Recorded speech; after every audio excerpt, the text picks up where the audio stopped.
Hi, my name is Paul Friedman. I founded the Marriage Foundation, and today's topic is how to keep my husband in love with me. And I'll be honest, this is an easy one in terms of it being simple, but it's not always an easy one because of the confusion that we have in our society about love, sex, and marriage.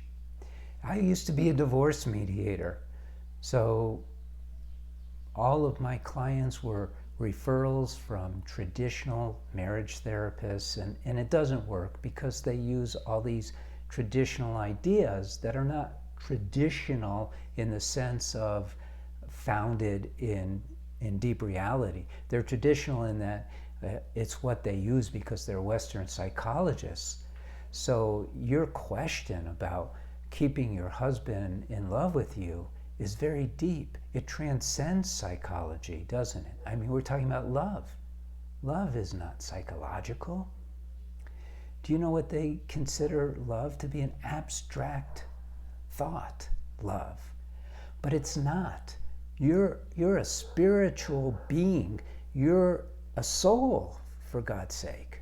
You're a soul. I'm a soul. Human beings are souls. We have minds. And that's where the psychology takes place, and we're supposed to use our minds, and we have bodies, and we're supposed to use our bodies. And so because they don't consider you as a soul, they consider you as a mind, essentially, they use the body, and they say, well, you got to have more sex, you got to do this, you got to look pretty, you got to do that, and it's not true. Here's the truth.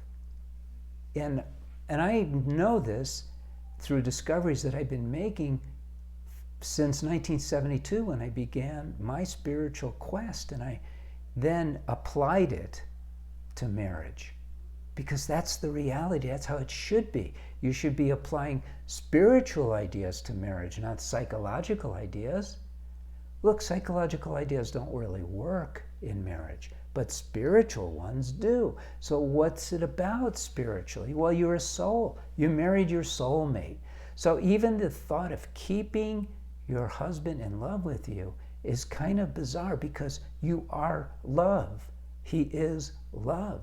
And when you got married, you chose to connect together at a spiritual level, not a psychological level. All this nonsense about compatibility and making sex better and all this is nonsense because the soul is infinite. The body is minuscule in relationship. The mind it's just a little touch of who you are. It's a what you have. So here's how you do it. First of all, you realize why he married you. Now, we all get married to be happy, right? Why do you get married? You get married to be happier. Now, maybe you thought, well, if I have children, I'll be happier. If I have my companion, I'll be happier. Sure. But there's something deeper. The deeper is love. Love is what makes us all happy. It's universal. There's no one who's not happier when they have love. Plenty of people have all the material stuff they could ever dream of having, and they're not happy. Some people have all the sex you could possibly imagine. They're very good looking, they are promiscuous, they get around, they're drained, they're not happy. But you meet the most humble people, homely looking men and women who have that love, they're happy. What's it about? Here is how you do it in the most simple terms. Number one, you yourself need to identify yourself of being a woman as your heart. Men do not have this connection to their heart that you have. It's a very incredible thing, and it's a little trick of biology that gets you to be a great mom, whether you want to be a mom or not, but you have this connection to your heart. Your husband, on the other hand, doesn't have a natural connection to his heart. Now, there are some men, saints and spiritual devotees who have developed a connection to their heart, but it's not a natural thing for a man. So why men marry women primarily, not secondarily, or one of the reasons, primarily, is so that they can get close to this unconditional love that you are. You are unconditional love. But because of society's information bombarding us all the time, you have lost that connection. You consider it important now to dress a certain way, to behave in a certain way. Well, here's the secret. You should behave according to the dictates of your heart. It won't misguide you. You want to behave with your husband in a loving way, always a loving way. And what does that mean? The first thing that comes to my mind when I think about a loving woman is motherly, compassionate, right? Supportive, interested, concerned. These are the attributes of a divine love. And because you're a soul, the love that comes from you is divine. It's an irresistible magnet. Well, how do women screw that up? Which they do. They do by trying to be like men. They try to be sarcastic, funny through sarcasm, or witty in a cutting way.